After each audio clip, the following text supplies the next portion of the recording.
chiropractic ট্রিটমেন্টের great lift সাইডের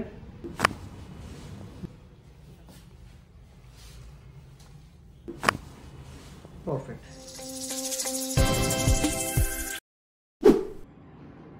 নমস্কার, আজ আমাদের সঙ্গে রয়েছেন মিসেস তপতি গুপ্তা।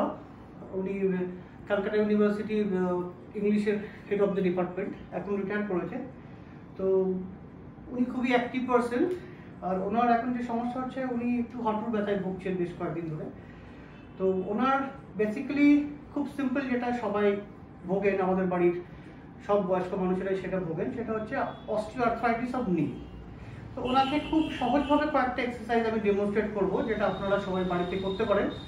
তার জন্য কোনো ডক্টরের কাছে প্রথমে যাওয়ার দরকার নেই। সেই এক্সারসাইজগুলো আমরা ডেমনস্ট্রেট করব, আর এছাড়াও কিছু আরও অ্যাপ্লাই করা হবে, সেগুলো আমি দেখাচ্ছি পরে। প্রথমে চিত হয়ে আমরা দেখেছেন 4টে এক্সারসাইজ করেছি। চিত হয়ে 4টে এক্সারসাইজ আছে। এরপরে সাইডে ঘুরে যাব। এদিকে বাঁ সাইডে ম্যাম এখন ঘুরে গেছেন। এখন এইভাবে সাইডে শুয়ে আমরা দুটো এক্সারসাইজ এখানে প্র্যাকটিস করব।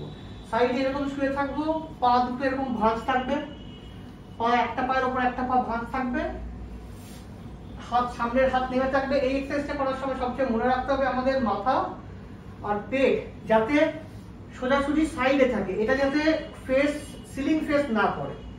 যদি এটা ঘুরে যায় উপরে, তাহলে আমাদের হিপ ফ্লেক্সারে কাজ হয়ে যাবে, তাহলে কিন্তু গ্লুটস মাসলে কাজ হবে না। এটা মনে রাখতে হবে সবসময়, এইভাবে সাইডে শুয়ে ব্যায়ামটা করতে হবে। পা সাইডে থাকবে, পেট সাইডে ফেস করবে, চোখ সাইডের দিকে দেখবে, চোখ ওপরের দিকে দেখবে না, পেট ওপরের দিকে উঠবে না। এটা প্রথম জিনিস আমাদের লক্ষ্য রাখতে হবে। এরপর এই পজিশনে থেকে এইখানটা লক থাকবে, কিছু মুভমেন্ট হবে না। থাই থেকে উঠে যাবে এইভাবে, যতটা উঠবে যতটা উঠবে তার থেকে একটু কম উঠে আবার পা নামবে। এইভাবে এক্সারসাইজটার নাম হচ্ছে ক্লাম্প শেল। এই এক্সারসাইজটা 10 বার করতে হবে একটা পায়ে। 3 4 5 6 7 8 9 10। Very good. পাশ ফিরে শুয়ে এক্সারসাইজ নাম্বার 2। একইভাবে আমরা শুয়ে থাকবো, হাত পাশে নামানো থাকবে, মুখ একদম সাইডে দেখবো, পেট ফেস করে থাকবে একদম সামনে, ওপরে সিলিং ফেস করবে না। মনে রাখতে হবে, এটা খুব ইম্পর্টেন্ট কথা। এরপর পা যেটা ভাঁজ ছিল সে পা একইভাবে সোজা করে দিলাম। এরপর সোজা সাইড ভাবে অ্যাবডাকশন ট্রেনিং করতে হবে। কারণ পাটাকে স্ট্রেট 45 ডিগ্রি অবধি তুলুন, এই অবধি, এর থেকে বেশি তোলার দরকার নেই। পরপর 10 বার এটা তুলবে। 1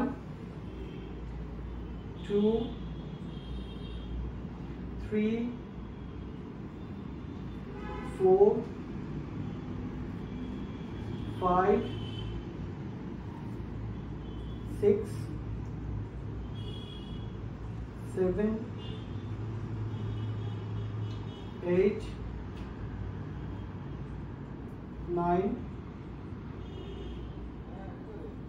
10। রিল্যাক্স।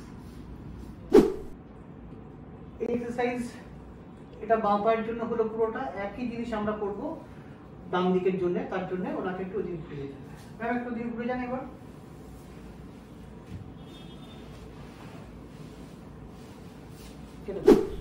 একই এক্সারসাইজ আমরা এবার ডান দিকেও করব। 2 3 4 5 6 7 8 9 10। পাগুলো এবার সোজা করে দেবো। একই এক্সারসাইজ আমরা এবার স্ট্রেট লেগও করব। হাত কমফোর্টেবল থাকবে, মাথা সোজা থাকবে, পেট সাইডে থাকবে। তুলুন, উপরে তুলুন। 1 2 3 4 5 6 7 8 9 10 গ্রেট। ব্যাস, এই এক্সারসাইজের পাশাপাশি নিয়ার আর্থ্রাইটিসের জন্য যেটা খুব ইম্পর্টেন্ট সেটা হচ্ছে হ্যামস্ট্রিং মাসলের একটু স্ট্রেচ করা, আইকিরি যে ব্যান্ডগুলো হয় আমাদের সাইডের তাদেরকে একটু স্ট্রেচ করে রিলিজ করা, প্যাটেলার মোবিলাইজেশনটাকে ঠিকঠাক রাখা, প্যাটেলার মোবিলিটিটা যাতে ঠিক করে আমাদের থাকে। এছাড়াও আইএফটি বা টেন্স বা আল্ট্রাসাউন্ড এগুলো হাঁটুর মধ্যে নেওয়া যেতে পারে। তাছাড়া কতটা সিভিয়ার তার উপর ডিপেন্ড করছে আপনি ঠান্ডা আইসের শেক নেবেন না গরম শেক নেবেন, তাতেও আপনারা আরাম পাবেন। যদি আইসের শেক নেন তাহলে প্রতি 2 ঘন্টা অন্তর অন্তর 10 থেকে 15 মিনিট ম্যাক্সিমাম আইস জেল প্যাকেট ঠান্ডা শেক আপনারা নিতে পারেন। তাতে অস্টিওআর্থ্রাইটিস অফ নি জয়েন্ট থেকে আপনারা অনেকটা রিলিফ পাবেন। এক্সারসাইজের পরে হাঁটু ব্যথার জন্য আমরা যেটা ব্যবহার করি আইএফটি ইন্টারফারেন্সিয়াল থেরাপি একটু ব্যবহার করি, যেটা হাঁটুর ইমিডিয়েট ব্যথাটা কমিয়ে দিয়ে ব্লাড ফ্লোটা বাড়ায় আর সমস্ত রকমের পেনটাকে কমিয়ে দেয়। ওনার এখন আইএফটি চলছে, 12 থেকে 15 মিনিট আইএফটি চলবে।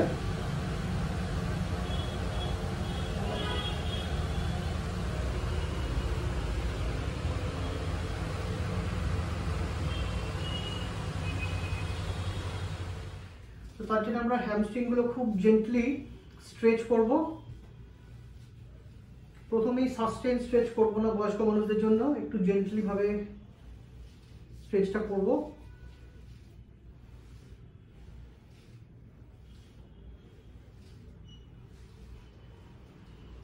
একটু সময় স্ট্রেচ করার পর সেটাকে সাস্টেন ভাবে স্ট্রেচটা রাখবো কিছুক্ষণ, 10 থেকে 30। সার্ভাইকাল স্পন্ডিলোসিসের জন্য C3, C4, C4, C5 এই লেভেলগুলোর প্যাসেজ জয়েন্টগুলোকে রিল্যাক্স করার জন্য কাইরোপ্র্যাকটিক ট্রিটমেন্টে গ্রেট। C3, C4 এর রিল্যাক্স করেছি লেফট সাইডের, এটা হলো রাইট সাইডের। এটাকে পেশেন্টকে বোঝাতে হবে যে পেশেন্ট যেন একদম রিল্যাক্স থাকে। যে ঘাটটা পুরোপুরি রিল্যাক্স না থাকলে তখন কিন্তু এই ম্যানিপুলেশন করা খুবই ডিফিকাল্ট হয়ে যায়। উনি একদম যদি রিল্যাক্স থাকেন আপনি পুরো ফিল করতে পারবো যখন ওনার মাথায় কোনো টেনশন নেই, ওনার মাসেল পুরোপুরি রিল্যাক্স হয়ে গেছে, তখনই আমরা এই ম্যানিপুলেশনটা পারফর্ম করতে পারবো।